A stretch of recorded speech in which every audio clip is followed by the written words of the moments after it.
Greetings from Podcastville, you bad motherfuckers. It's July the 10th or the 11th. Who gives a fuck? It's a beautiful day to be alive. The Church of What's Happening Now is brought to you by Quip electronic toothbrush. Let me tell you something. When it comes to electronic toothbrushes, nobody has it down like Quip. Why? Because they have sensitive sonic vibrations for an effective clean that's gentle on your sensitive gums. People brush too hard, and some electric toothbrushes are too abrasive. 75% of us use old, worn-out bristles that are ineffective.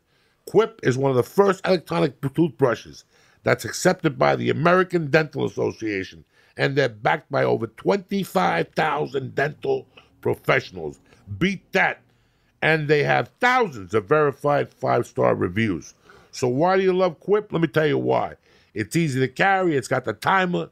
It's got a 3-month battery life that will last through a season of fun-filled weekends away this summer. So do me a favor, all right? Quip starts at about $25, and if you go to getquip.com/Joey right now, you can get your first refill pack for free. That's right, free. That's your first refill pack for free at getquip.com/Joey. Get Quip, GetQuip.com/Joey. This is the electronic toothbrush you've been waiting for. The Church is also brought to you by CBDLion.com. Are you buying CBD all at a liquor store? If you die of cancer, you deserve what you get, you miserable bastard. I'm introducing you to CBDLion.com. One of the best CBDs on the market. Guess who says it? I do, because I've tried them all. CBD Lion makes their products from start to finish.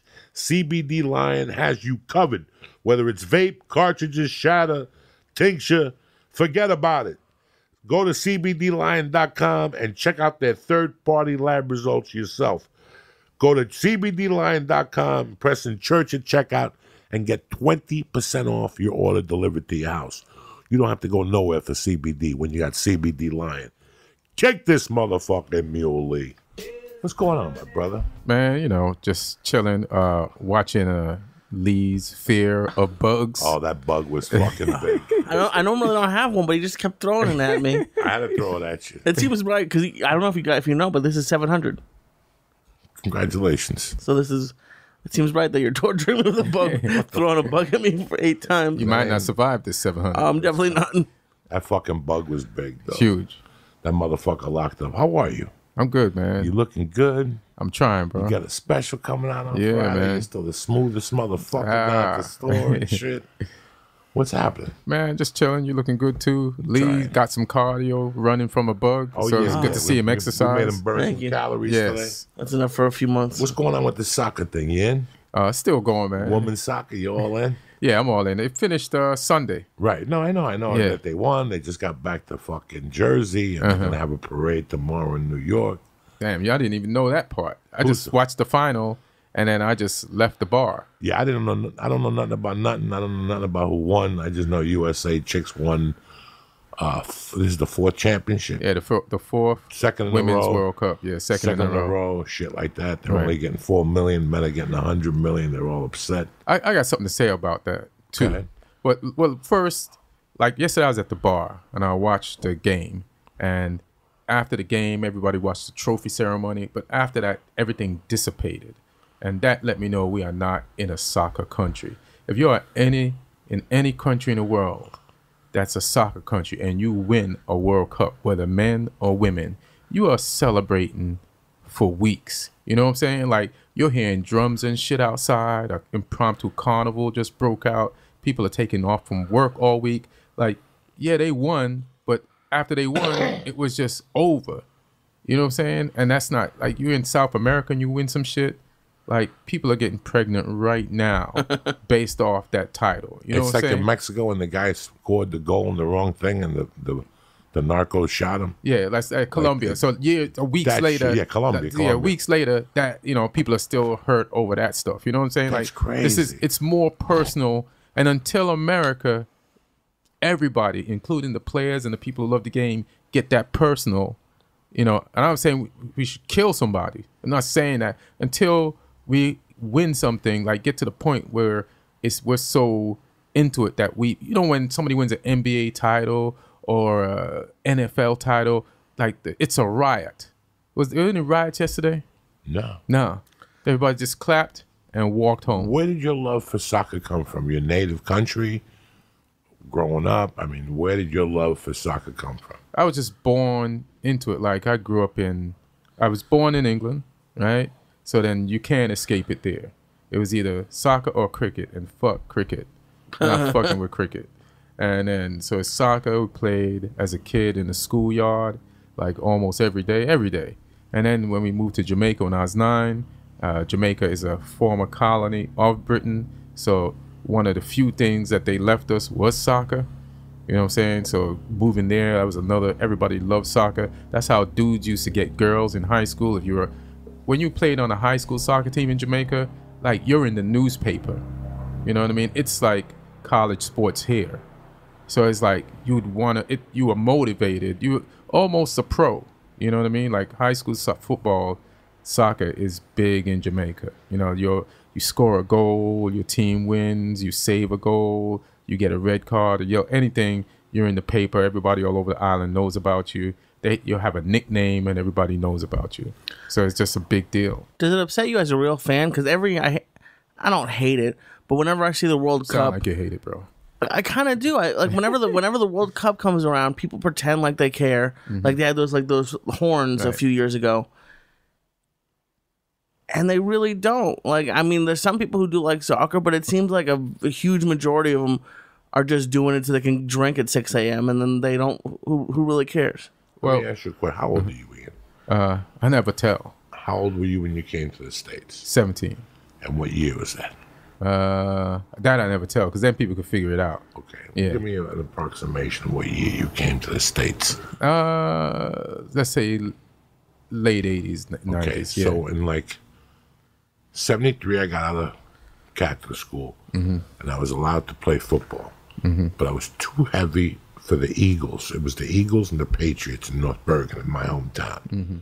Those are high school teams? Those are high school. No. Those are Recreation League. Recreation. Oh, okay.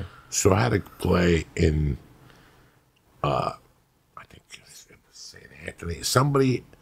A Catholic school in Union City had a what they called semi-pro. But it really wasn't semi-pro. It was just a bunch of fucking kids that couldn't make weight on the regular thing, or they had bad grades. So I went up there for a couple of games, and I kind of enjoyed it. It was a little rough. And I was at my mother's bar one day, and a Spanish dude said to me, "Do you play football?" And I go, "Yeah."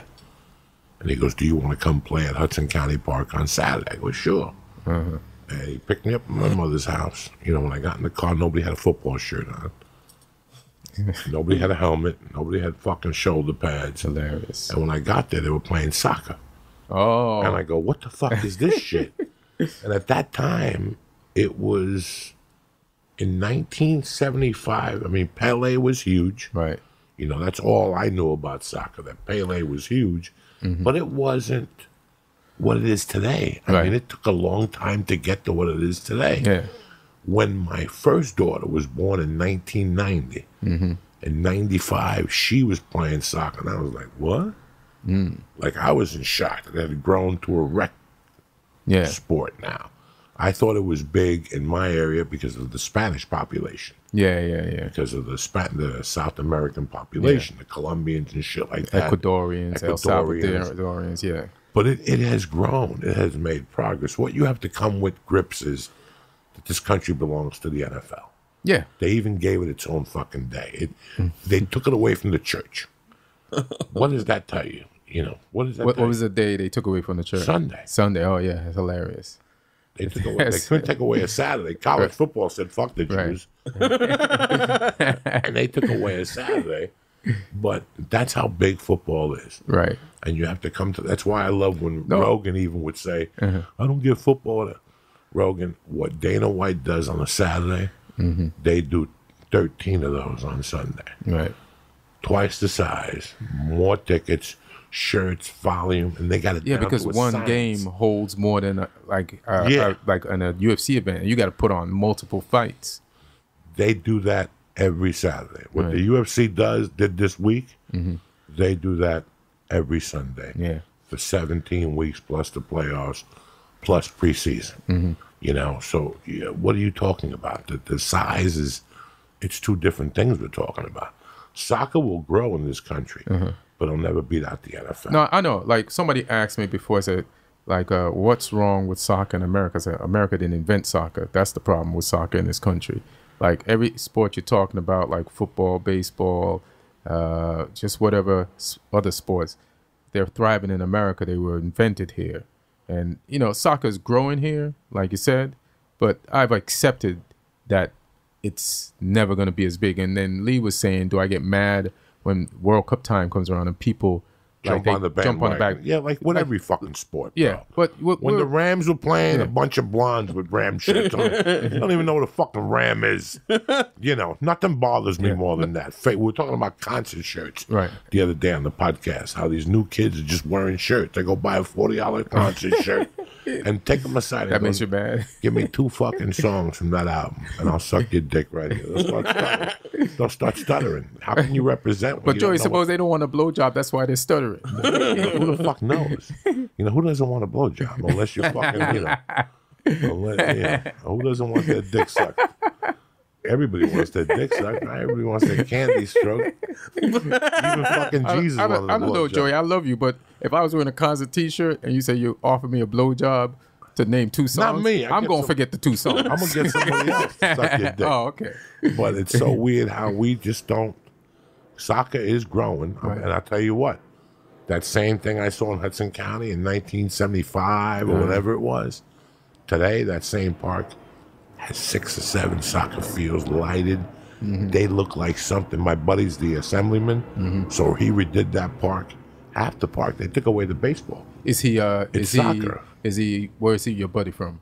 Jersey. We grew up together. Is he American? Yes. Is he Italian. like what? He's Italian. Oh, he's Italian, but he knew that that's what. Our town is, come on, North Bergen, Hudson County's got to be 60% Hispanic. Right. You know, so what are you going to do? In fact, football is down in this country. Oh, right. I believe soccer will grow now because it's an activity that parents will put their kids in. Yeah. Look at the number of football programs now for kids under 12. I guarantee it's not what it was 10 years ago because parents aren't putting their kids. Yeah, they're worried about injuries and shit like that. Injuries and shit and brain damage. So I think soccer will, that's another option. You know, instead of football, it's going to be soccer now. Right. Soccer, baseball, basketball, you know, it'll get bigger. And I could be wrong. What you were just saying about how the NFL does so much more than the UFC. In like Europe, doesn't soccer or football do way more than the NFL? Like, aren't the stadiums huge? It's huge. It's huge. Like, but the NFL does great over there. Look what happened a couple of weeks ago. Oh yeah, when the Red Sox played the Yankees in England, right? No, they're thinking about moving an NFL team to England. Something huge. Yeah, I mean, with TV and the way everything is, like sports can travel, and sometimes it's a novelty to get like an American game there. So everybody's like, this game is going to happen one time here, so everybody comes to it.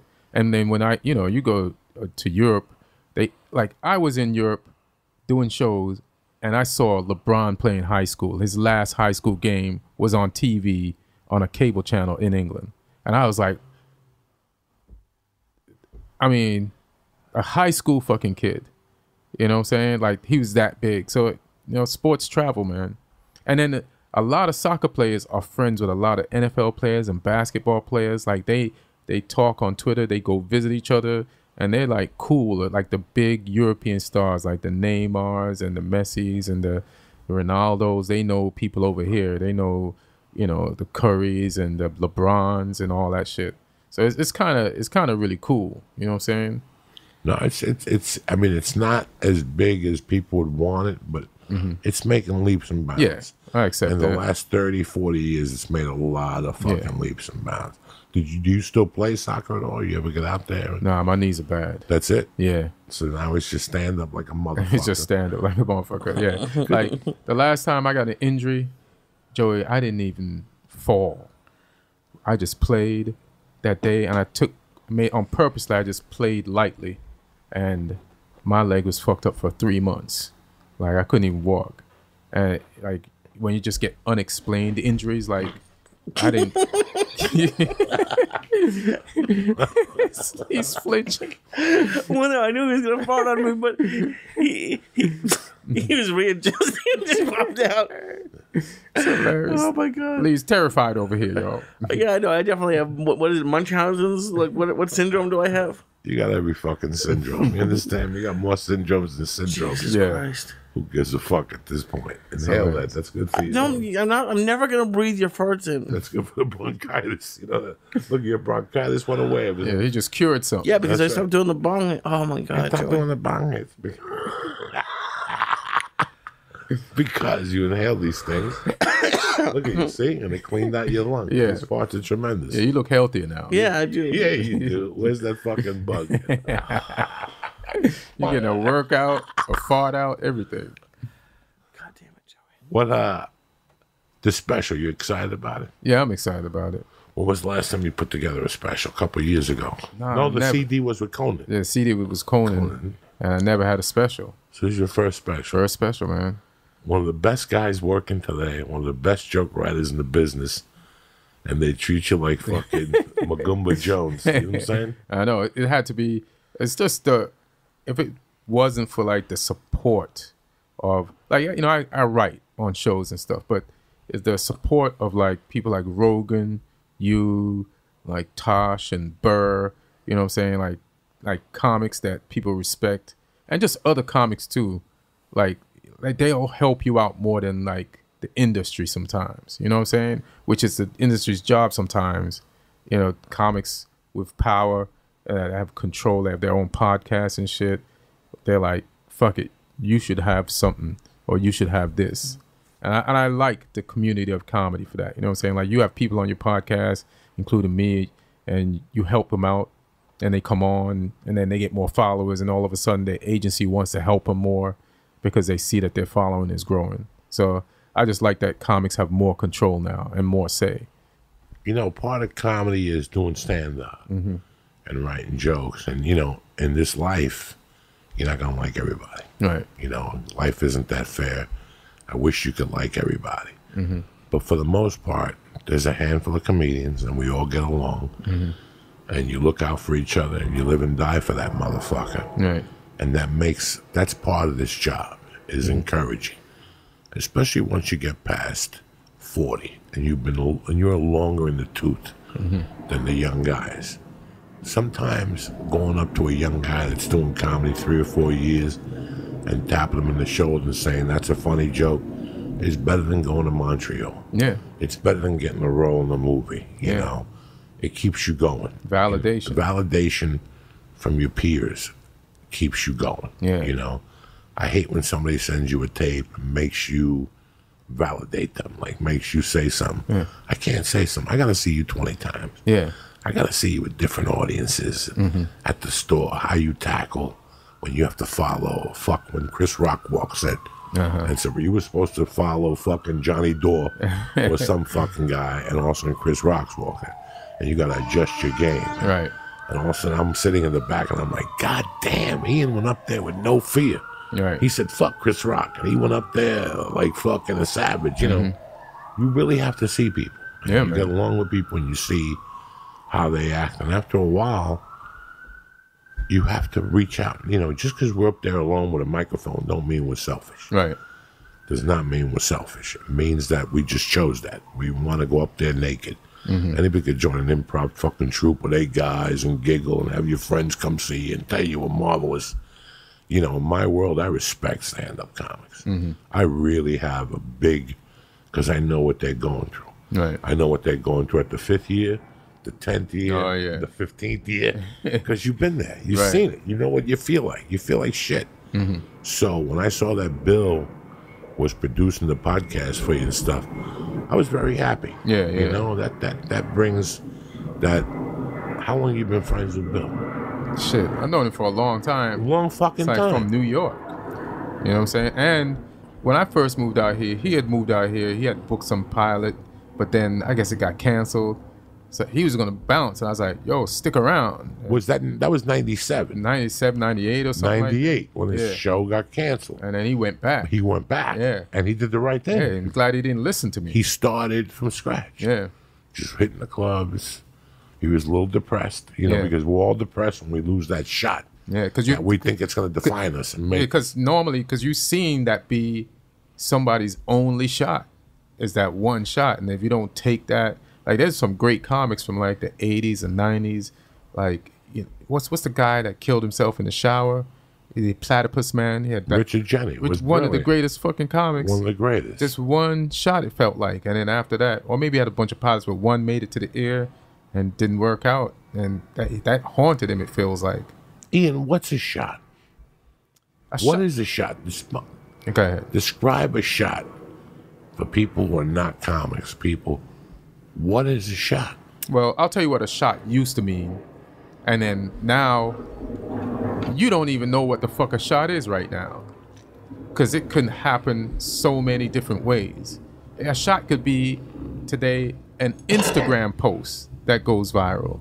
It could be a YouTube. It could be when you just told me off air, you did the podcast with Rogan in December and everybody listened to it. And then the guy upstairs that you've been with the agency for 4 months called down the other guy, said, hey, you didn't tell me you had Joey Diaz. And then your ball gets rolling. You know what I mean? Like when I started, a shot was is a step-by-step set of shots. First, you try to get an audition for Montreal. So you get the audition. That's a part of the shot. Then you audition for Montreal, and then they say, yes, you can go to Montreal. So that's another step or phase of the shot. And then when you're at Montreal, you kill. And then you got meetings. And after the meetings, you get a TV show deal. And then you see if your show gets picked up to even get shot. That's another part of the shot. And then you see if the show gets picked up to go on the air. And then you see if it lasts on the air. If it lasts a year or 2 years or 3 years, your shot is over. You know what I'm saying? Because nobody will remember that show. It's a show that was on 9 to 10 years or 8 years that people will remember. So, but then now you can kind of fail upwards. I feel like now if you are on a show, you can parlay that now more and say, well, I was on this show. And people are looking for people. There's more platforms. There's more channels. There's more shows. So people are like, all right, let's get that guy. He was on that. He was sanctioned by these people on this network or platform. So maybe we can use him on ours. You know what I mean? But the terminology shot has kind of changed. Well, now shot for me meant your big break. Right. You know how many big breaks I thought I was going to get? 30. 30. You know, I mean, let's take the longest shot, for example. I thought that was going to change my life. Right now that it's been on the air for 13 years, we can get out of the way. Right. How can it not change your life? Look at the cast. Look what Adam Sandler, the damage he was doing in 2005, right. 2004, 2000. Anything he touched turned to gold. Right. While I was shooting the movie, they said, it's all over. Like, it's all over. Like, once this movie comes out, you write your own ticket. Here's the fucked up thing. I forgot you was in the movie. Yeah, you know, that's the fucked up thing. The crazy thing is that I remember the movie getting released and just sitting at home and looking at the phone, and nobody called. And then Nick Turturro got a bunch of movies, and Lobo got a bunch of movies, and Tracy Morgan got put in fucking 30 Rock, and Terry Crews. Forget what happened with Terry Crews. That guy. And there I forgot he was in this movie. Yeah, there I was, the fucking ugly chick at the dance. Did you feel bad that when you saw everybody getting shit?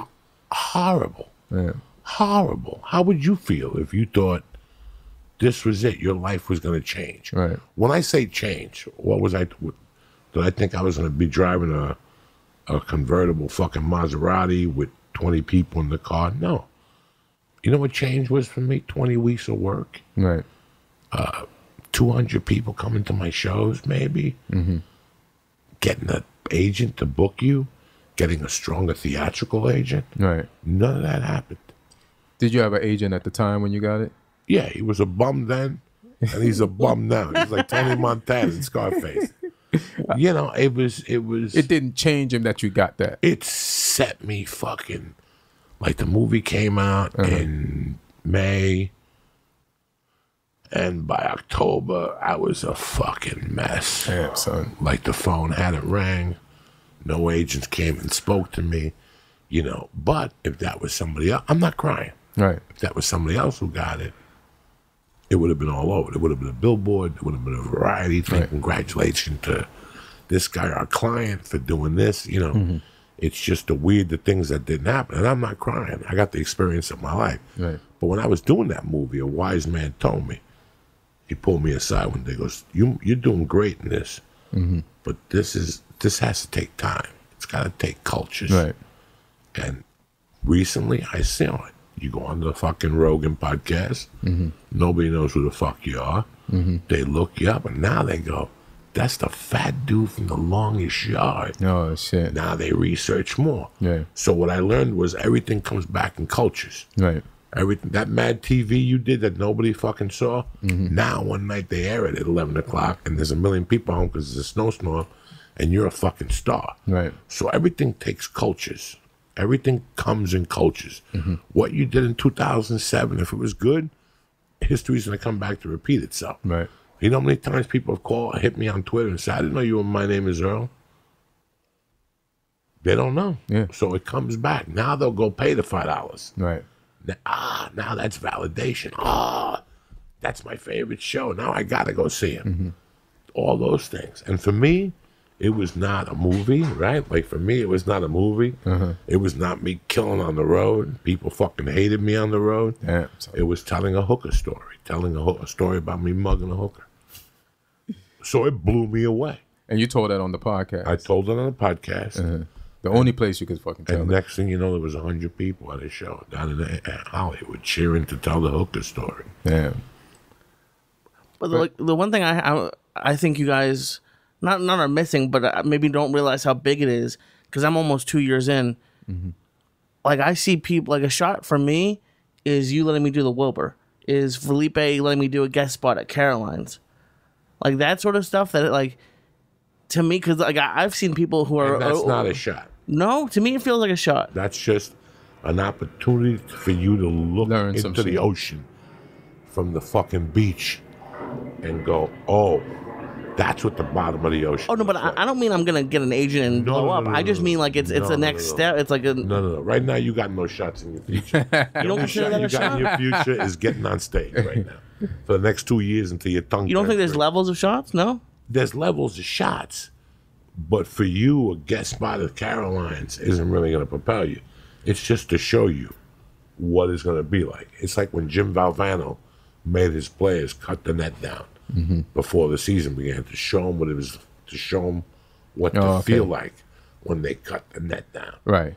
That's what that's for you for. That's fueling your engine. That's fuel in your engine. Right. Yeah. When you go up in front of 1,200 people and you bomb, you're going to go home, and that's fueling your engine. I'll never be mad at you because we all went through that bomb. The first time we got up in a big theater and we throw in, they gave you a guest spot, and you fought, and you're excited, all of a sudden they didn't laugh at you. Now you're back to square one. So it's really not a shot. These are opportunities for you to peek behind the curtain and go, oh, that's what it's like to go up in front of 1,500 people. Get some experience That's what and it's like learn. to do a Friday night. Yeah. That's what it's like. You're at the 2-year mark where all you need to do is get on stage, put your head down. Oh no, and Get I on don't expect stage anything. But to me, that's and keep going. because I see people at open mics who've been at open mics for 10 years and haven't done a real show. Because- so to me, that's a shot. I mean, maybe in 10 years, Listen, you control, in this business, you control what you want to do. And it starts by the word no. I'm not doing that no more. I'm not doing that place no more. I'm going to lose doing 5 spots a week. But the 2 spots that I do are really going to elevate me. Right. Those are the things that at your level right now, all you got to worry about is what you're not going to do anymore and how you're going to propel yourself up. But in the meanwhile, all you got to do, look at, Bill Burr taught us a big lesson. Bill Burr got his head knocked off with a TV show that was, the reason why it hurt Bill more than it did was because it had all the makings Right. to be the next Seinfeld. It just wasn't a TV show with him and fucking some bum from the store. It had the guy from Office Space, Dharma from Dharma and Greg. It had an all lineup cast that they had I don't put remember together. that show. Yeah. I just remember he was on it. So when he went down, if you learn anything from Tom Rhodes, Margaret Cho, Greg Giraldo, Tom Rhodes, Margaret Cho, Bill Burr, and Greg Giraldo. From those 4 people, the biggest lesson I learned was that once your show gets canceled, and while that show's getting taped, keep getting on that fucking horse. Yeah. Because that's the key. What you and I have witnessed is motherfuckers that get a TV show and go, shit, I don't need stand-up. Then the show gets canceled after 3 years. And now those guys that they were neck and neck with doing stand-up are now a level on top of them because they quit.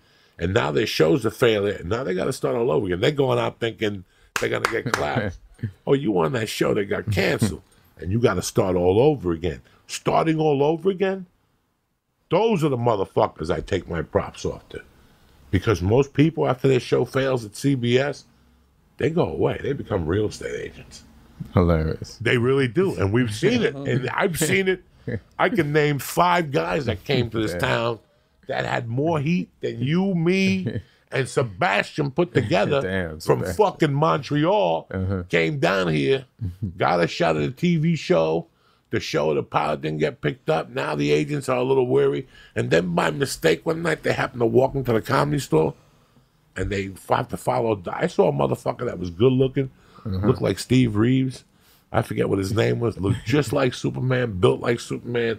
Went up to Montreal in '98, got all this fucking clout, deals. Was he funny or just good looking? He was just good looking. Yeah, and they gave him the. And they gave him. Yeah. And I'll never forget him walking into the store with 4 Jews, you know, with suits on, you know, and that motherfucker. That's a lot of Jews. And I'll never forget that motherfucker. I had to follow Diaz in the main room. Oh, shit. And he fell apart hard. Damn. I never saw him back at the Comedy Store. In fact, I never saw that motherfucker again. Did Dice leave with his Jews? Dice left with the 3 wise men. Yeah. Only one little assistant Jew left with him. The other 3 you know, I've seen that 1,000 times. I've seen that 1,000 times.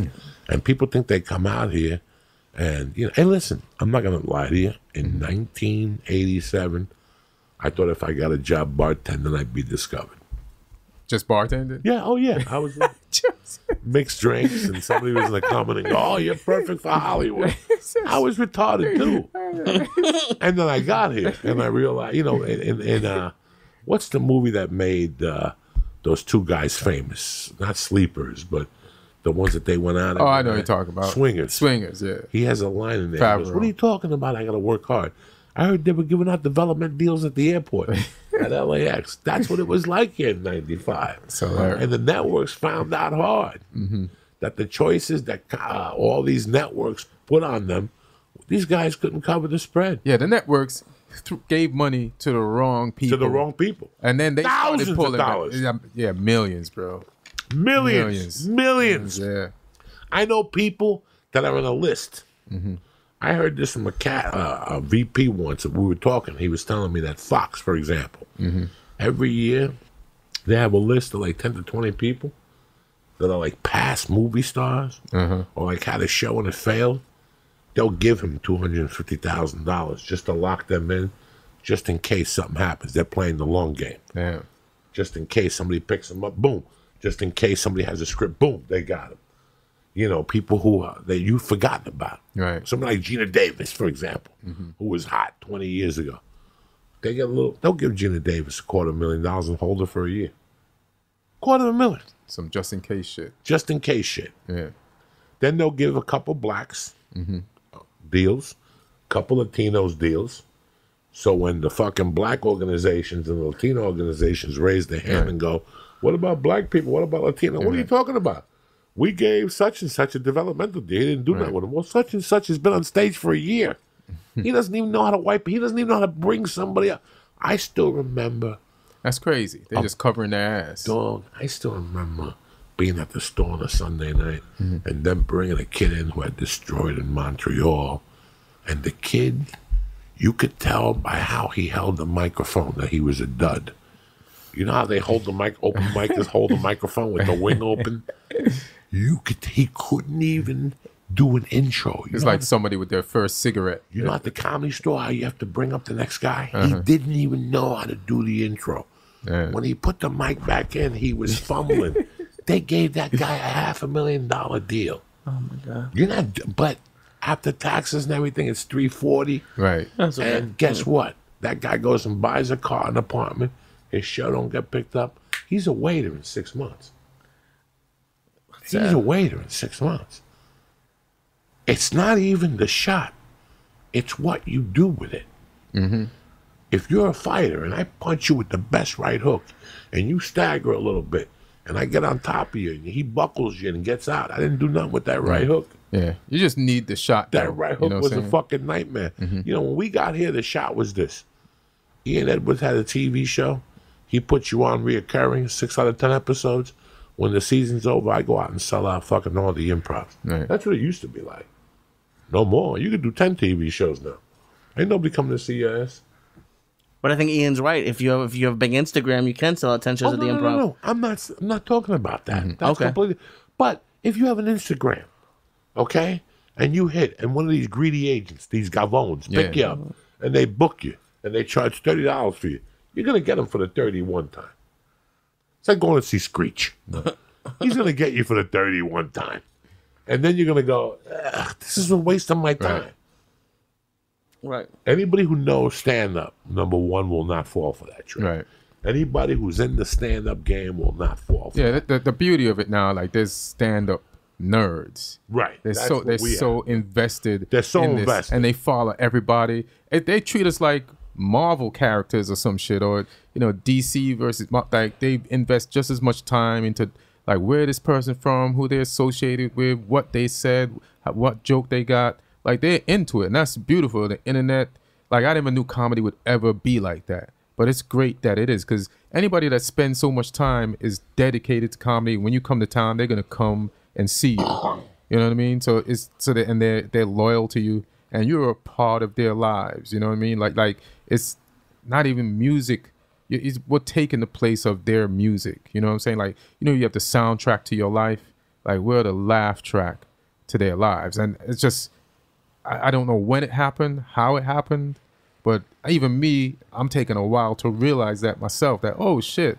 Sometimes people say some shit to me. I'm like, I didn't even remember I said that, or how did you even hear me say that or hear that comic say that? And people are just invested.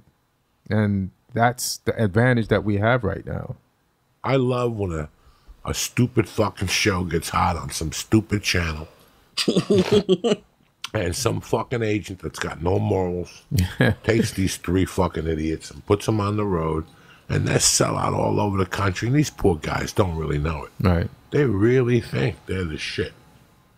And you get people once, maybe once, twice, and then they go see Ian Edwards for the small 22. Right. And they go, well, that was a breath of, that's a real fucking guy that knows what he's doing. He set up punchlines, he told stories, he had structure, he had continuation. There's a guy that's a real fucking stand-up. And there's not a lot of those guys around that are real. I'm not a real stand-up like that. I tell stories and I use energy to trick the fucking audience. This guy is a monologist. He tricks you with his fucking words. That's a real stand-up. I'm going to agree with you on the compliment you gave me, and I'm going to disagree with you on what you say about you. It's the truth. But you changed. Let me see how I put this, man. You're not traditional, but you are definitely a motherfucking comic. You know what I mean? I'm not traditional. It breaks my heart that I'm not traditional. Even real? You don't need to be. Like it breaks my heart. It's scary to be you. Like to go on a part of the. So say the stand-up road is paved and everybody goes this way, and then Joey's like out here, but he's still getting there, maybe even ahead of the people that's on there. And it's like how to trust your instinct and do it a way that's never been done. You know what I mean? And maybe, I don't know if circumstances made you just be like, fuck it, I'm going to be the ultimate Joey, the ultimate me. I don't know what it did, but that's just dope. You know what I'm saying? That's what stand-up is. Yeah. It's being the ultimate you. Yeah. We get here and we get tricked. Hey, you gotta do material about your family if you want to show. Yeah, that's it. Hey, you can't do that. Hey, you can't do this. And then one day something comes out of you. I hate fucking hikers. I wish they all die when they go on those hikes and they get lost. And that's your heart talking. Yeah. And that's what the audience wants. Yeah. And then you find out how many people hate hikers too. And then they'll go, you know what? I fucking hate hikers too. Yeah, I went on a hike this morning. I ain't want to go, and I hated everybody on the path with me. It's your heart opens up. I looked at things. I looked how they wanted to do them, and I refused. Right. That style of and you probably struggled when you tried to do it. In the beginning, the way they said to do it, and that's so you're like, I'm in comedy. I'm trying to do it the right way they say it, but I don't feel like doing it this way, but I have to or else I ain't gonna make it. And then the day you're like, fuck it. If it means making it, that's a good one. That's the best one. That's bronchitis killer right there.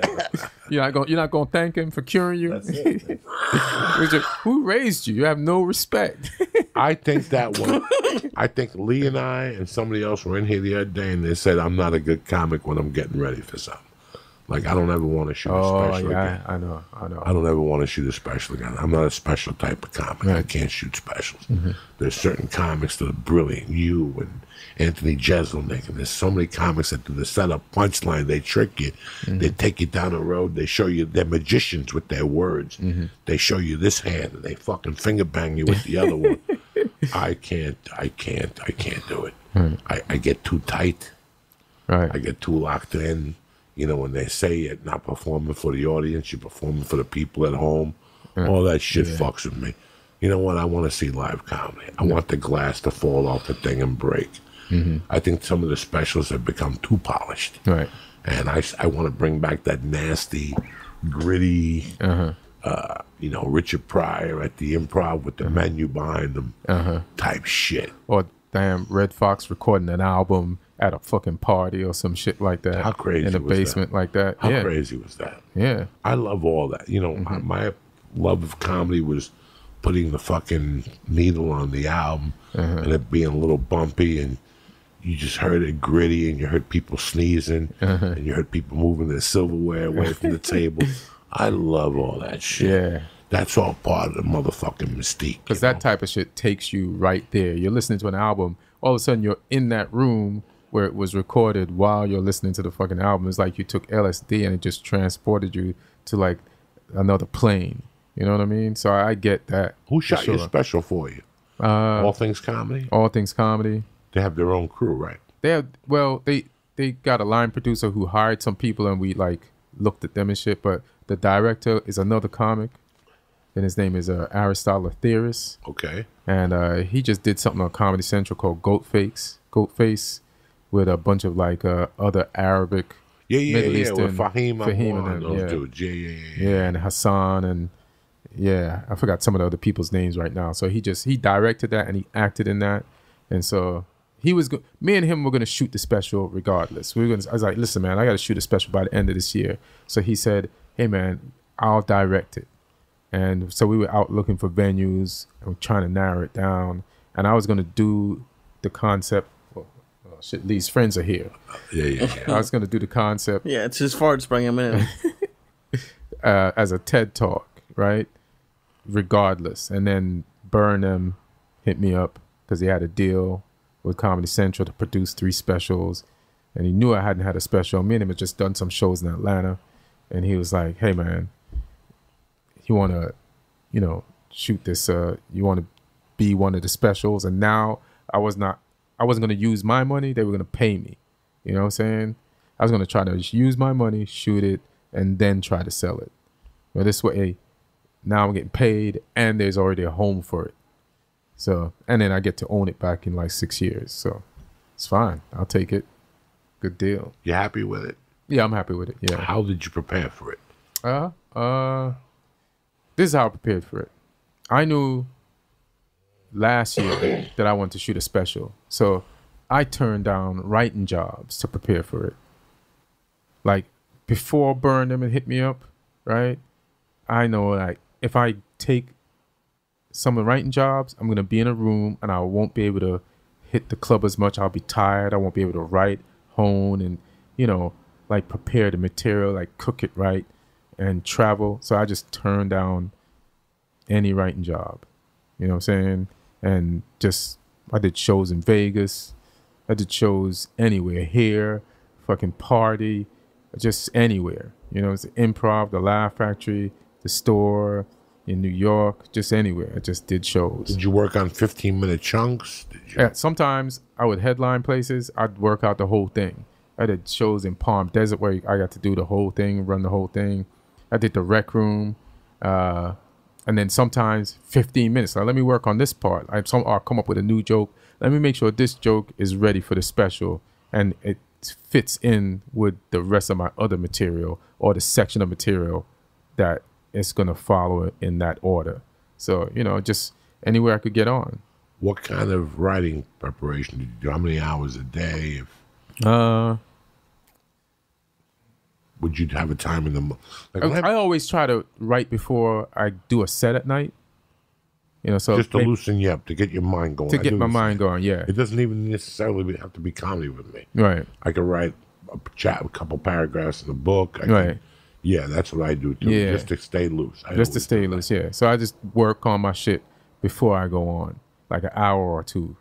And then sometimes you come up with new shit. Sometimes you just, like, my memory's shitty. Like, if I don't go on for 2 days, I don't even remember the whole act. And I can't even remember 10 minutes. So it's just good to go over and get a refresher so that I'm not stumbling crazy up there. You know what I mean? I felt that I didn't prepare correctly for the Netflix special. Why not?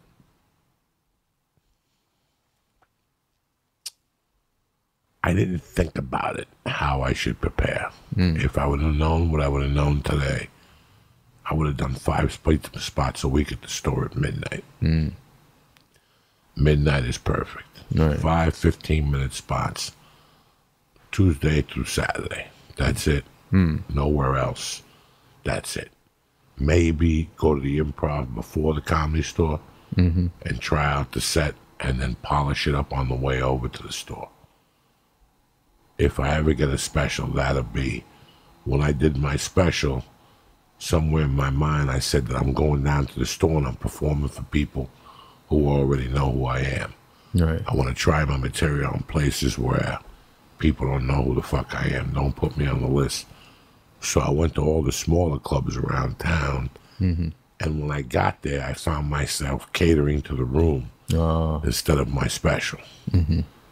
And yeah, it didn't hit me till I got on the plane. That next morning, when I got on the plane back home from Vegas, from shooting the Netflix special, was when it hit me.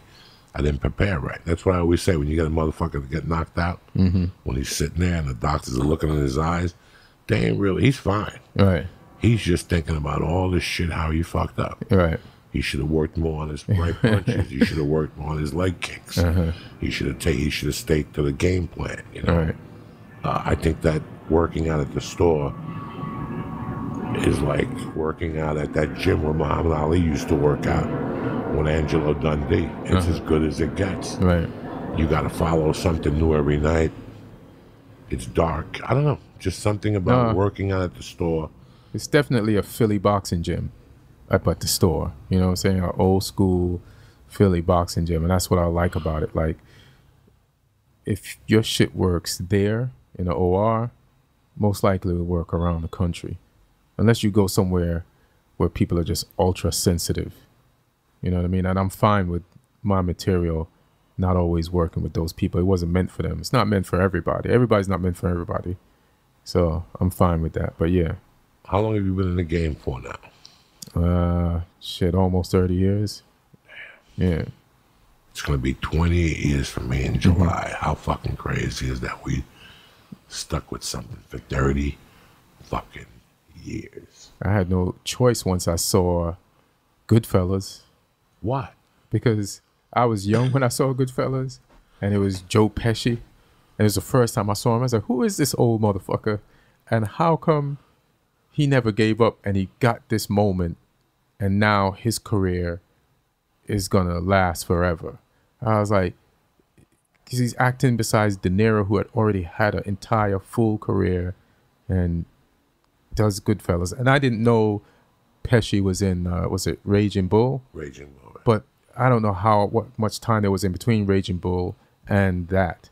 But I was like, if he had quit, you know, because back then I knew all the actors, because they weren't as many as there are now. There weren't as many channels. There weren't as many studios. So you could like, so if you see somebody, even if they had a bit role, you'd notice them. So I didn't notice Joe Pesci from anything. So I felt like this guy kept on acting wherever he was acting to be ready for this moment. And I was like, and when I saw that movie in that movie theater, I was like, oh, he's going to win an Oscar.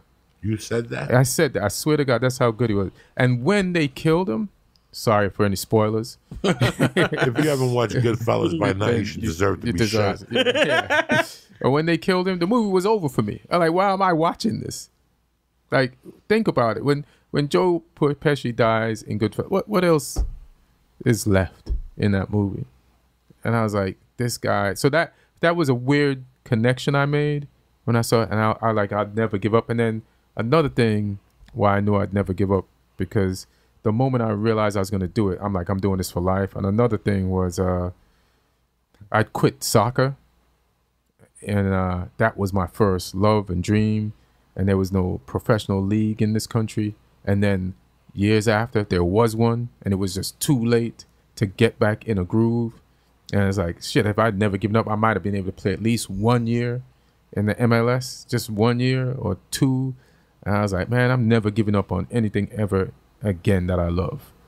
And even when I'm not famous or rich, I'm still having some of the most fun of my life. I'm still laughing.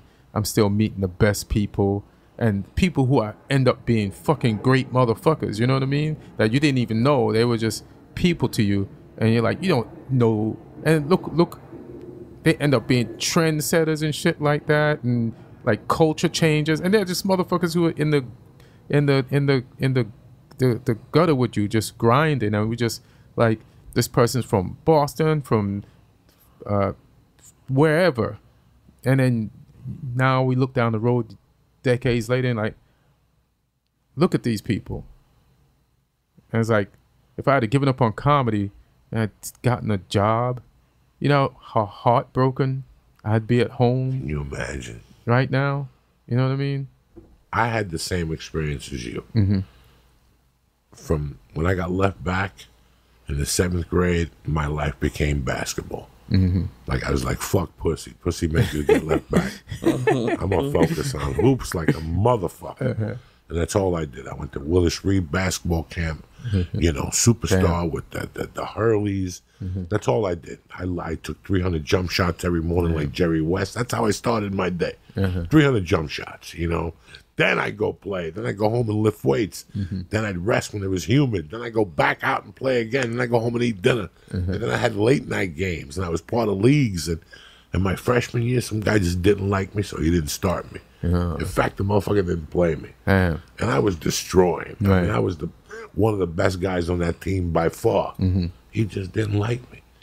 And I let that motherfucking beat me. Like, he beat me that I turned to drugs. I mean, that was the beginning of my heavy drug zone, like acid and shit, because it didn't work out. I didn't know how to handle it. And it's just one guy. That was one guy and dog, until 10 years ago, I was going to kill that motherfucker. Then I heard that he just became a fucking drunk. He got fired. He was a piece of shit at the end. And I was like, you know what? Let him die a miserable life. But he changed my life forever. For 20 years, I was pissed off at him. But me quitting basketball really fucked with me. Like, it really fucked with me. Like, after I quit basketball, I lasted 2 more years in school. Because I had no reason to go to school no more. You know, when I first saw a kid from my neighborhood in the final, a kid from my neighborhood made it he started from North Carolina as a freshman. Jesus. You know what that's like? A white dude. From Jersey City, 6'7". Who was that? His name was Mike O'Corin. And when I heard them go, a freshman from Jersey City, New Jersey, you know, like, I was just overwhelmed. It let me know I could do it. It let you know a motherfucker from Jersey City could do it. Shit. I'm from fucking North Bergen. I got the tools. Right. So when it fell down and I quit that, it bothered me for a long time. And so I knew for a fact, it took me 2 years to get on stage from being a pussy. Because I knew that once I got on that stage, there was going to be no turning back. Right. Like it was like, what do they say to you when you get married in sickness or in health? Yeah. Death to us part. That was it. Yeah. That was it. Till death do us part. And it was solidified when I got into the store in 97. Right. I was like, now I got a problem. A good problem. It's like that scene in Bronx Tale. Remember when he closes the door? Now you can't go. Right. That's what it was. Like now I had nowhere to go. I was like Richard Gere and Officer and the Gentleman. So I better follow Don Herrera and keep taking these beats and get my, you know what I'm saying? Don was killing, right? Don was killing that little skinny brother with the dreads that me and Rogan always talk about in the 90s at the store. He was spotless clean. He talked about bouncing a check and he got a standing ovation. Hilarious. Who was that? He had dreads and he fucking shot a movie that. Ooh, that's a little something for Lee. Lee, you can put this. This will go through the sweater. It's bug spray, Lee. And he's breathing it in. Look at you. Just because you have one of those little Japanese masks, don't mean you get the full effect of the this. SARS mask ain't gonna help you. Take a breath. Take a breath. You take a breath. Oh, that came over here. Oh, that's tremendous. Yeah. That shit is third one of the night. Oh, damn. I wonder why there's bugs in here. Disgusting. The third one of the night. You count. Joe, you could be on Naked and Afraid with this. Like, you know how Naked and Afraid the bugs eat the people at night, or you just one fart and it's bug free. Bug-free shack. This is onions and mushrooms. As soon as I was eating those onions, I was eating them with Lee's name on it and shit. I'm like, he's gonna love these gas. Look at him. Look at this poor bastard. You hear that, Lee? He eats for you. He eats. He does. I was gonna say he had fish or a protein shake today. I had that too. I knew it. I had a protein shake too. Joey's like 7 years old. Look at his face. I love it. Just gonna start going to Muay Thai so I can learn how to kick him. And it goes in his shirt. Now he'll smell it when he gets home. Oh yeah. It's like going to a Jersey bar when they smoke. Yeah, smoke cigarettes. Shit on your porch. He takes that shirt off in the morning. He's like, what is that funky fucking odor in this goddamn shirt? But that quitting that devastated me. Yeah. So when I knew I got into, once I got into the store, once 98 came, I was, however old I was, 35 or something. And I knew that this was it. This is the only shot I got of ever doing anything. Right. Never mind being successful. Right. Never mind being Kevin Hart. No. Right. I was just thinking about just telling people I got a job. Right. It's good enough for me, you know. No, that's dope. I remember, like in college, I went to New York Institute of Technology because they had a soccer team that made it to the semifinals of Division II. And I was like, my sister went there, so I'm gonna go there.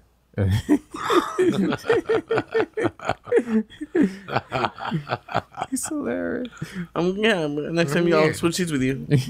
So I went there to see if I can get on that team, you know. And the first year was terrible because the fitness level of those guys, and they were English guys, Haitians, Argentinians, like people from all, like that coach got players from all over the world, like people that didn't make it in the professionally in England by the time they were like 19. By then it was over, but they were still fucking good in top level shape. And England was into like not the skillful player per se, but the robust, strong, fast, robot looking motherfucker, you know? And then these players were like not as physical as those British professional players, but they were fucking good. And so the first year was just terrible. Like we'd do what, like in the morning, the drills were like crazy, just the running, cross country, just fitness. So by the time I got the soccer to do scrimmage in the evening, I so fatigued I couldn't even pass the ball to somebody with my shirt on. I just kick it away, just tired. So then the second year I was prepared mentally. I passed all the fitness tests and I played my ass off. And then the assistant coach was like, "You're gonna make the team," right?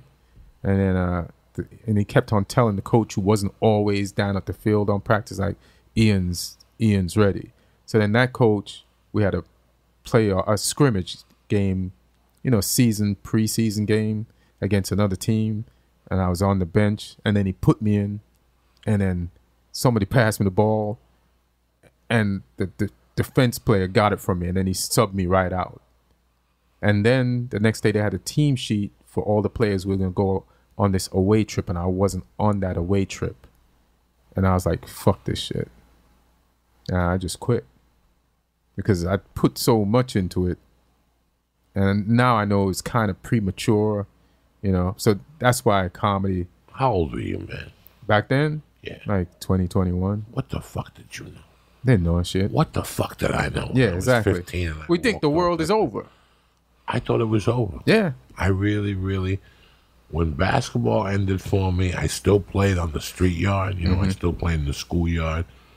But I didn't know what to do. I didn't want to be one of those guys that transferred because he didn't play at North Bergen. That shit goes with you people. You know, if you're not playing at the top-notch school, what are you going to do? Right. What are you going to fucking do? And I was recruited by St. Anthony's. Me, this dude, Whitey O'Donnell, and Lee Irwin, this big white boy that was 6'5", bad motherfucker. And his first game in the eighth grade, 6'5". Damn. White, big, strong.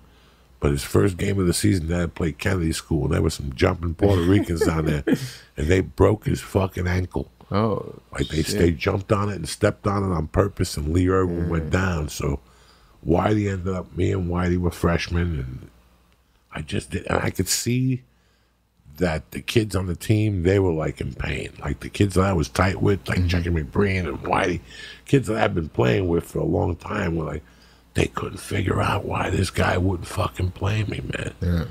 And I couldn't figure it out. And like 2 years later, he got drunk at a bar one night and told him I hated that fucking Coco kid. There was no way he was going to play. He knew he couldn't cut me. Right. Because he would have got shot. But he knew that. And after that, He just hated on you. He just did not like me. And I still remember being in practices. We used to do this thing, Cincinnati, where it's a fast break drill. And brother, I stole the ball. If they fast breaked on me 10 times, I would steal the ball 5 times. Like I was that good. You know, I was a good rebounder. I was a great shooter inside the paint. I was tough, but he just didn't give me any love. Right. And I just decided the best thing to do. I quit 2 things, bro. I quit them back to back. I quit basketball first. And then I quit karate. And then, so you were doing karate? Once I quit basketball and I started doing the drugs, the karate guys are nice kids. You know, so for me to do drugs, I couldn't do drugs around them. Right. And when I'm saying drugs, it was smoking pot and drinking Boone's Farm. But that's big back then. That was big back then. Yeah. Those karate guys didn't even, like, they looked down at that. So I was sick and tired of living that double life. So I just... Double life. That's I was living a double life. I know it is a double life. It's just so funny to look back at I it. couldn't. I would go to their parties, like at 6 and throw a few sidekicks, and we would talk about things. And then at 10, I would go to the fucking drug parties and get all toots up, and they didn't know about it. And then one day I was like, I can't hang out with them no more. I'm not doing them anymore. I'm just living one life. And I'm just living one life. I'm gonna party. I'm gonna do my thing, and then I quit everything. That set the pace for me, Ian, to quit everything. Right. Nothing was good enough. Nothing. Right. Every time I got a job, what am I making? 10 an hour? I work 2 days. I make what? 160. I can make that selling an 8 ball. Right. Once you sell drugs, you can't go back to a day job. You're like, what the fuck is this shit? Right. So I quit everything, and it became, I just quit everything. Kept quitting. After that, I just quit them. When things got rough, quit. Right. Quit. And finally, one day I go, for me to get anywhere, you got to stick it out. Yeah. You know, it's like when I started selling cars. All the salesmen go with the hot salesman. Ian leaves, and then Ian calls me and goes, bro, you're not going to believe it. We can't keep the cars here. And I go over there, and ain't nothing going on. Then 60 days later, I leave, and I go somewhere else. Then 60 days later, I go somewhere else. And then one day, I stop at my own dealership. And out of the 12 guys I started with, that one dude stayed. And he's making $200,000 a year. Because he stayed, he learned the product. Right. And he committed to it. Right. Me, I was going to Dodge 1 month. Let's go sell Toyotas. You don't know nothing about the car. Right. You don't build no rapport. And that's why now I learned to stay with things. Yeah, man. Because I fucked up so many things, and I learned that it's not quitting the big things as much as the little things. Right. Like every Monday, I have a sheet with the shit I got to do.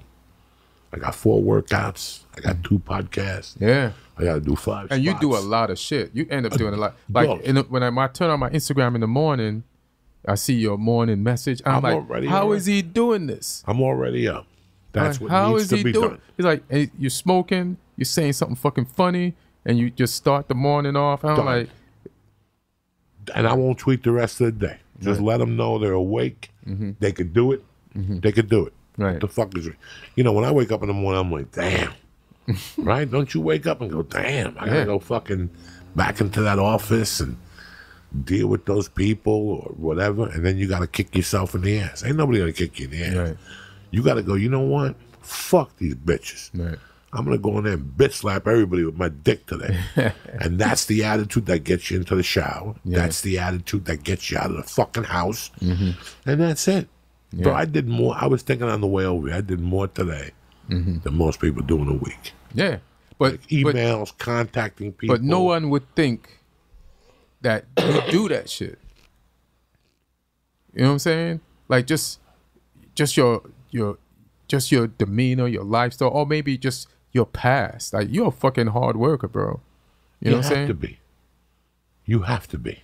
But you know what? You always hustled. What? You don't work as hard as I do? I know for a fact you do. But I might not watch think I do.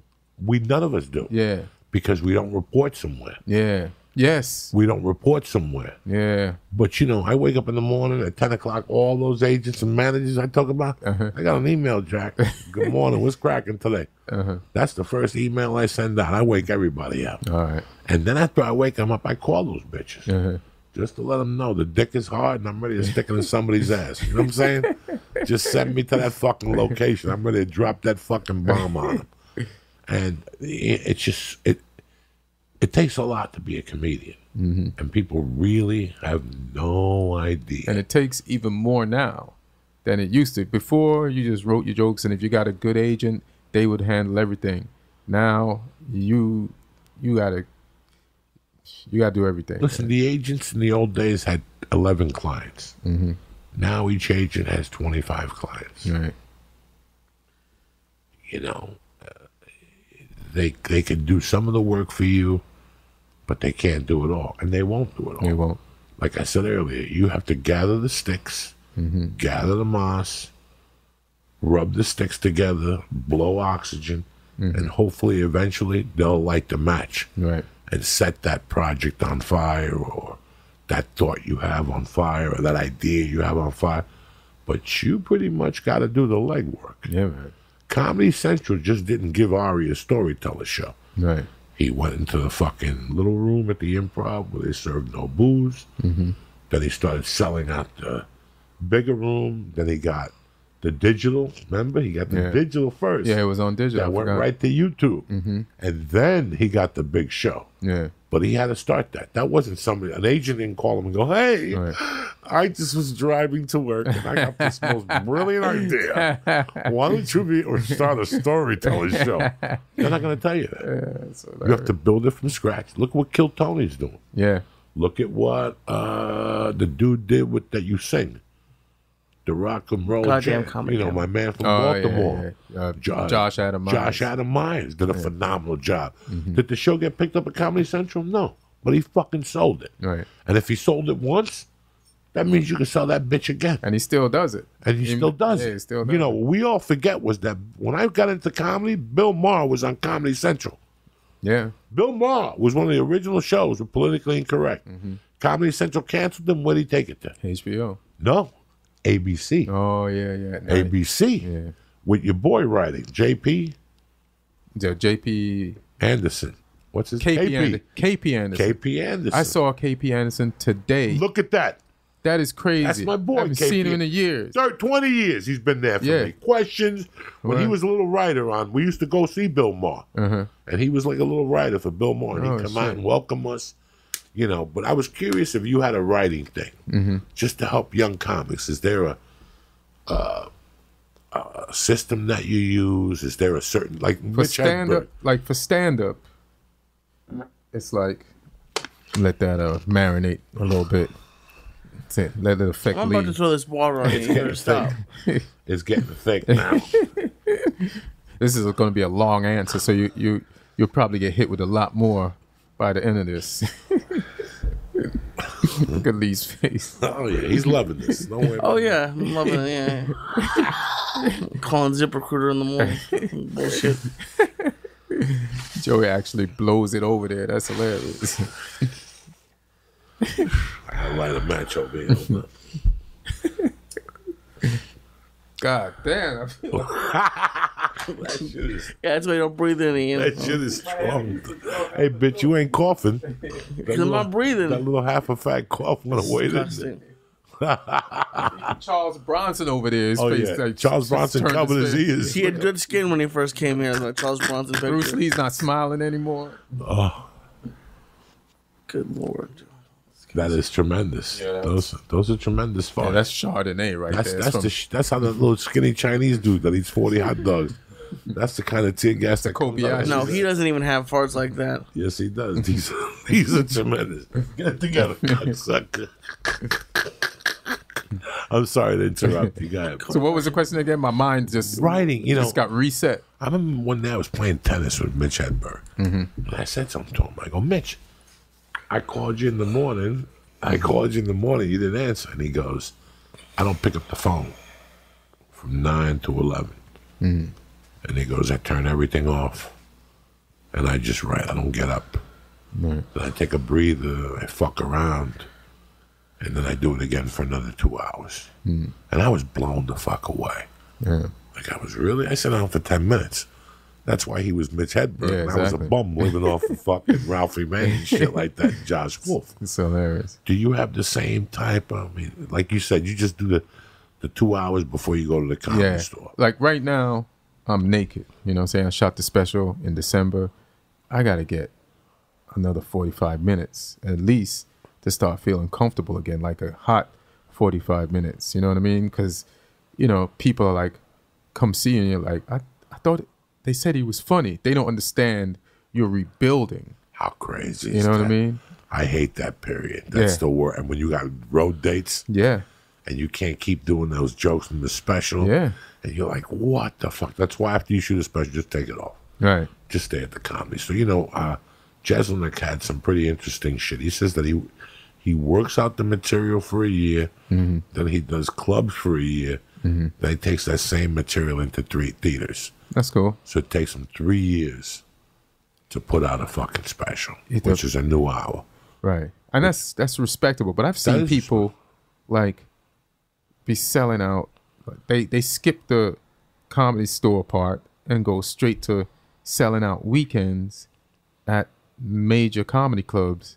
And I'm like, how the fuck are you doing that? How is these audience receiving these jokes? Like, it's just crazy to me. The old jokes or the new jokes? The new jokes. Like, they shoot the special, and then you hear, all right, they're doing a weekend in Ontario or just wherever the improv To is. support the special.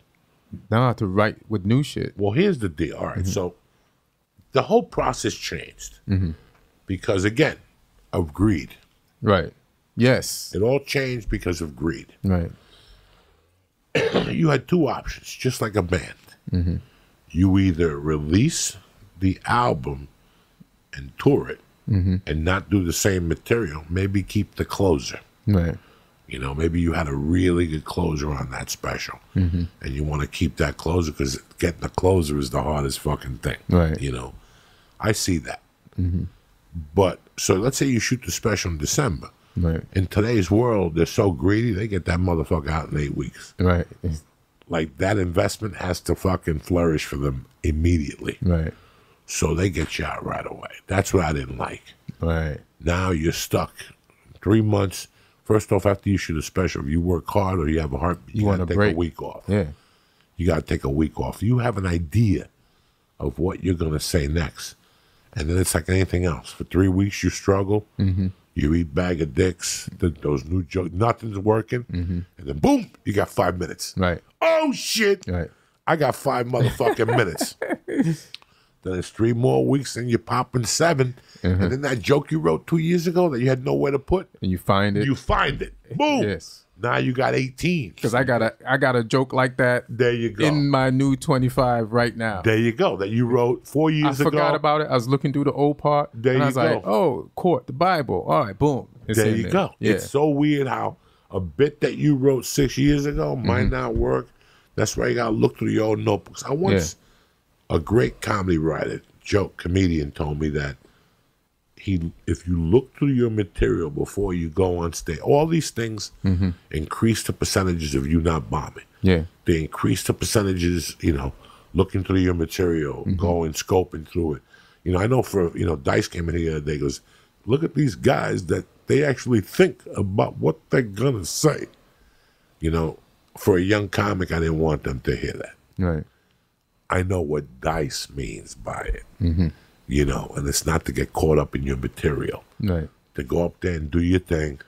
If the material, you got plan B, don't get caught up in your material. It's just, you have some structure, but if some shit happens. There you go. You're ready. But that's a part of it. You're ready to call an audible immediately. If they got 3 defenders on you on the right, and they charging linebackers at you, you got to be ready for the audible. You know what I'm saying? You got to be ready for Freddie like a motherfucker. And then, so you know what you're going to say, but if you don't get to say it, it's no big deal. It's no big deal. You just have to be, that's comedy. You have to know that going in, but you have to prepare, I feel like, to have the set. But if some better shit jumps off from the audience, or there's somebody with a crazy laugh that night, or you were saying earlier, if the drink falls, you have to react to those things.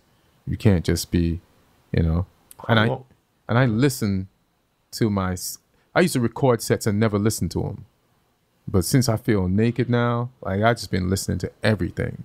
Like, especially if I don't get to do the hour before the set, writing before the set, at least the drive from my spot to the club, I'm listening, and then I'll think of a line that I could add to the thing, and then I've written that day. Because all writing really is if you add a line a day, and it's 365 days in a year, you got 365 new things, and that's more than an hour. You know what I'm saying? Yes, it is. So it's like, just stay involved with your shit.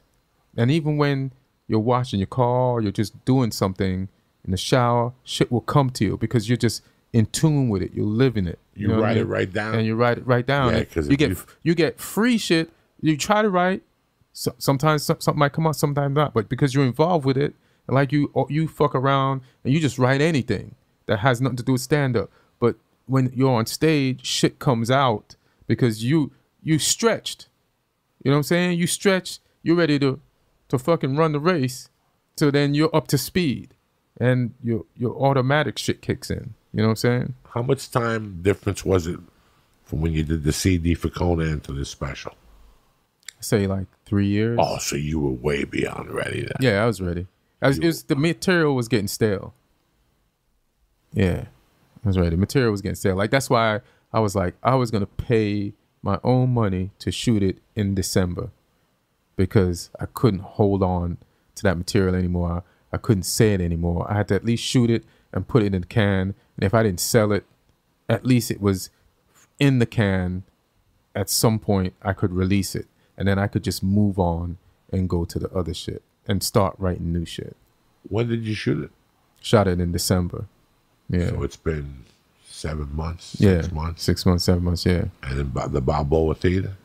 Yeah. Where is that? The San Diego. I remember reading something. No, I shot. That was you know what? That was you mentioned him earlier. That was Brendan Schaub. He did the Balboa there in San Diego. I did Long Beach. What's the name of the place? Now I forgot. That's how great my memory is. That's right. You did Long Beach. Yeah. Like December something. Yeah. And then there's Friday night, Comedy Central. Yep. 8 o'clock. You ready to rock? Midnight. Yeah. So you ready to rock? You gonna have a viewing party or anything? I didn't put one together. That takes work. That takes work. Yeah. You got any dates coming up that these fucking marvelous people could go support you and see you? Yeah, I'll be at the Funny Bone in Ohio the week after that. Columbus? Columbus, Ohio. Okay, it was just there. Great room. Great room. And then Comics in Connecticut the week after that. This Great is all room. in July. And then in August, I got a date. What the fuck is that date? Listen, go wait a few hours. This is coming out Wednesday? Yeah. All right. Go to my website, ianedwardscomedian.com. It'll be updated by then, and the dates will be on the calendar. Ian, like I told you a couple minutes ago, I think you're one of the best comics working. Thank you, brother. I think you're a monologist and a half. You always make me laugh. Thanks, man. And most important, you're a fucking gentleman. And you came in here and you brought some flavor into this motherfucker. Hey, I got man. a lot of white people in here lately. I gotta fucking settle the spirits. You know what I'm saying? I want to thank you guys for listening. Do not forget, this weekend I'll be at the Charlotte Comedy Zone. Thursday, Friday, and Saturday, and August 9th at the motherfucking Lincoln Theater. Just one more word from our sponsors, and I'll get out of your hair. Let me explain something to you filthy fucking animals, all right? When it comes to CBD, you're lost. Everybody's lost. Nobody knows what to do with a CBD anymore. You drive around, CBD this, CBD that. They got you all confused. And half the shit you're buying is fucking Ugats anyway. Listen, I did the legwork for you. The CBD company you want to do business with is called CBDlion.com. They are my favorites. I live on the tinctures and the motherfucking gummy bears. But if you want to smoke it, they got vape, they got cartridges, they got a shatter. But, like I said, I'm into the tincture. Their products are clean. And they aren't like the fucking fakes that you with the false advertising that they sell at gas stations and shit like that. If you're buying CBD all at a gas station, shoot yourself right motherfucking now. CBD Lion makes CBD products from start to finish. They have you covered. Go to CBDlion.com and check out their third-party lab results yourself. What I'm going to do for you is this. The church family gets 20% off when they use church at checkout. CHURCH at checkout. That's what type of party this is. So go to CBD Lion right now, and pick out whatever you need. I'd go with the raspberry gummies.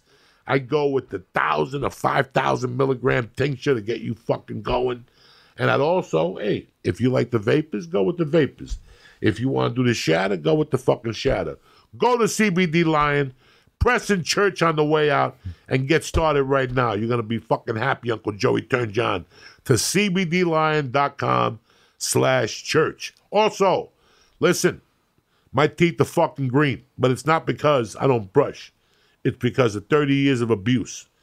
Picking your toiletries somehow always involved a delicate game of stacking and space hacking. And you don't get us started on lotion exploding all over your DOP kit. That's why Quip, the electric toothbrushes, work just as well as home or as they do on the go. I use Quip. I take it with me on the road because it's compact and its wireless design tucks easily in the corner of your carry-on or your back pocket if you're just spending the night like Oscar Madison. Plus, the travel-ready cover protects your brush from sandy swimsuits and luggage slip-ups. And there's a 3-month battery life that will last through a season filled with weekends away. They're making it easier for you to even keep up with your wake-up and wind-down routine when you're out of the office. Listen, Quip is an electronic toothbrush for an effective clean that's gentle on your sensitive gums.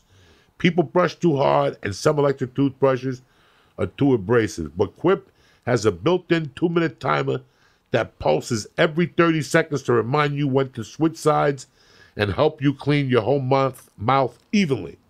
Up to 90% of us do not brush for a full 2 minutes or don't even clean evenly. Multi-use covers work as a stand and mounts to mirrors, slides over your bristles to pack and protect your Quip on the go. Brush heads are automatically delivered on a dentist-recommended schedule every 3 months for just $5. And a friendly reminder when it's time for a refresh and to stay committed to your oral health. 70% of us use old, worn-out bristles that are ineffective, all right? I used to be one of those people, but ever since I've got Quip, everything has changed. Quip is one of the first electronic toothbrushes accepted by the American Dental Association, and they're backed by over 25,000 dental professionals, and they have thousands of verified 5-star reviews. And kids brush, my daughter brushes with it. The new brush is the same as our original version. just tweaked for size-down mouths. Kids are inspired to brush better and more often with oral care that looks and feels like the products adults in their life use. And they're proud to use Quip. My daughter loves it. She just pulls it off the mirror, brushes, works with the timer, and she puts it back, and she's 6 years old, and she's got beautiful teeth. That's why you got to help them develop a grown-up routine without the childish gimmicks. Why I love Quip? For the reasons I told you, okay? It's easy to carry, it's effective, and it keeps your mouth clean. You know how much bacteria you have in your mouth? Quip knocks that out. Now listen, what I'm going to do is this. Quip starts at just $25, and if you go to getquip.com/Joey right now, you can get your first refill pack for free. That's right, I said free. Listen, Quip is the future, and it's the way to go. The wireless design tucks easily in the corner of your carry-on, and you're going to love it, okay? Do me a favor. Go to Quip right now. Getquip.com/Joey and get your first refill pack for free. That's your first refill pack for free at getquip.com/Joey. I want to thank CBD Lion. I want to thank Quip. But most importantly, I want to thank you motherfuckers for listening and supporting the podcast. I also want to thank Ian Edwards for coming out. My pleasure, homie. And for being a beautiful guest tonight. I'll see you motherfuckers next Monday. Tip top Magoo. If not, I'll see you Thursday night at the fucking Comedy Zone and bring reefer, bring everything. Edibles, Vicodins, Gorilla Biscuits, Boogaloo Pills. I don't give a fuck. Lee, kick this goddamn mule.